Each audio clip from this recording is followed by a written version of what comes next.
Karry Batson, Batson Enterprises lead sales here with Kevin Lanier from KC Sportfishing. He's here all the way from Mexico Beach, Florida. Good to have you.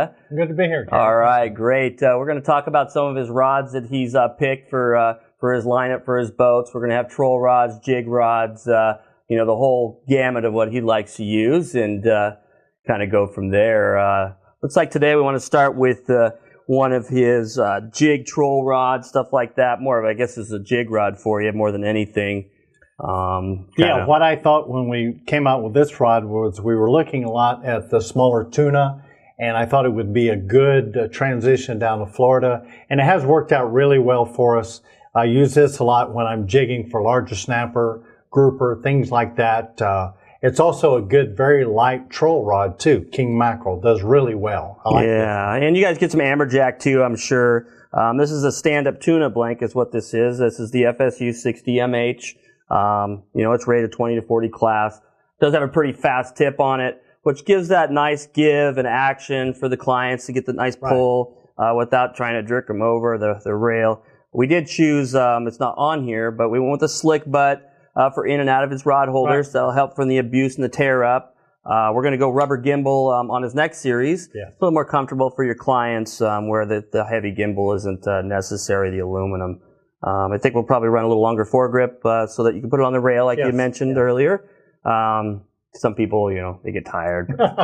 But so great rod for that.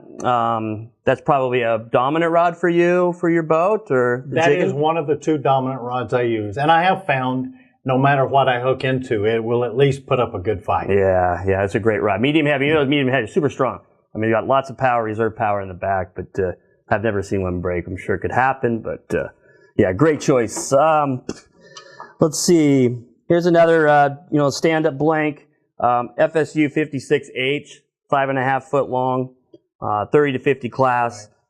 He was wanting kind of a lighter troll rod, so we went ahead and picked this 5.5 foot rod because we're going to go ahead and cut this down a little bit because it's a little long with the unibutt on it for trolling.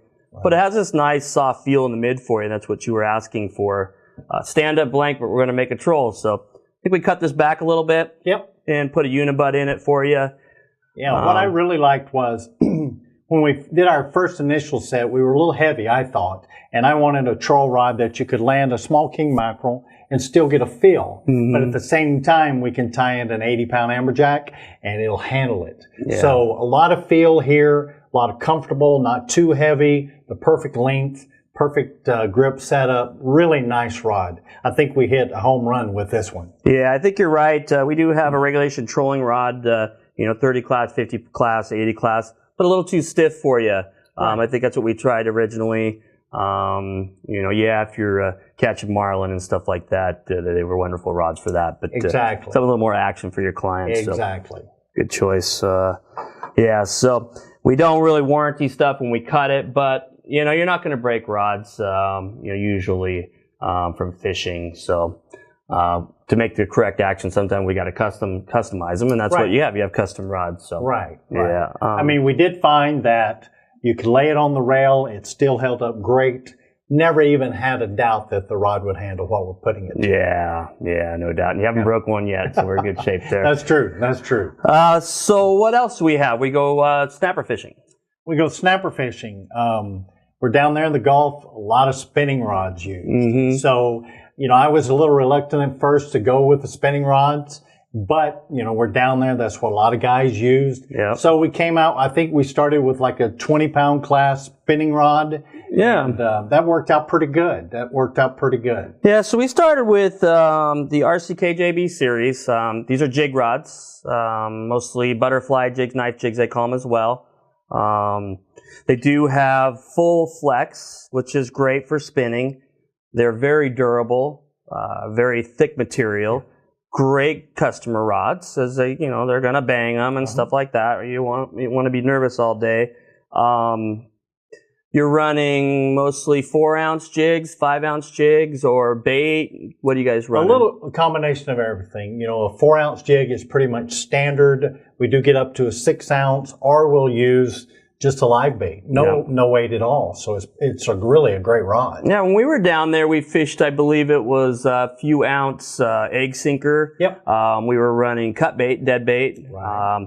The bite was pretty nice, pretty light, but it did get hard occasionally. But we felt that some of the rods that we originally did were a little bit too stiff for it. Exactly. So we went with a little bit lighter rods for your next series, which was the RCKJB 700 250, as well as the 700 114.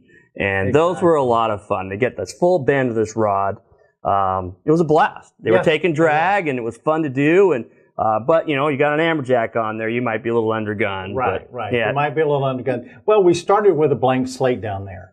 And, just real quickly, we're able to dial in the right rods and the right setups. Yeah, I think we really nailed it right out of the gate, and we just added more to the lineup because you can never have one rod to do it all, right? That's why we have so many choices. That's true. As fishermen, you can never have enough. That's true. That's true. But excellent rod. And this will handle everything if you want to throw it a mahi or even a cobia. We always have one of these rigged with our spinning reel on it, and we've got it ready for a live bait. So we see a cobia, it comes up, we throw at it. This is the perfect rod for that. Yeah, this RainShadow RCKJB series really is the most durable, multi-purpose. It's not just a jig rod, it's an everything rod. And, it might not be the lightest rod in the world, but these are my personal rods as well. And I can go with high modulus graphite.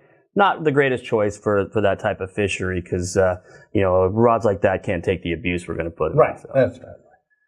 So, Kevin, after talking about these rods and what we like and why we chose the rods themselves and the actions, what brought you to choose Batson RainShadow as your choice for rods on your boat? Well, Karry, years ago when I started chartering, one of the things I wanted to offer my customers was a step above. I wanted them to come on and have an experience that they could go home and always remember: quality rods, quality reels. I met you and Bill and the team down in Westport, Washington a few years ago. I learned of your products through a fellow charter captain down there. And when I met you guys and really got to know you, I saw the quality of your company, and then I saw the quality of your product. And you guys are like me, we're family based, and we have decided what is important. And that's what I really respect about you guys. And I'm really honored to be a part of Team RainShadow. Yeah, we're happy to have you too. And a really cool thing is, we don't make a finished rod. It's all custom. So you got to choose your boat colors, your logos. It becomes your rod, not just a RainShadow product, but exactly. Personalizing it is a big deal. Exactly. Well, welcome to the Batson Enterprises. Here at the facility. Good to see you. Follow us on social media. Check out KC Sportfishing, Mexico Beach, Florida. He's your man.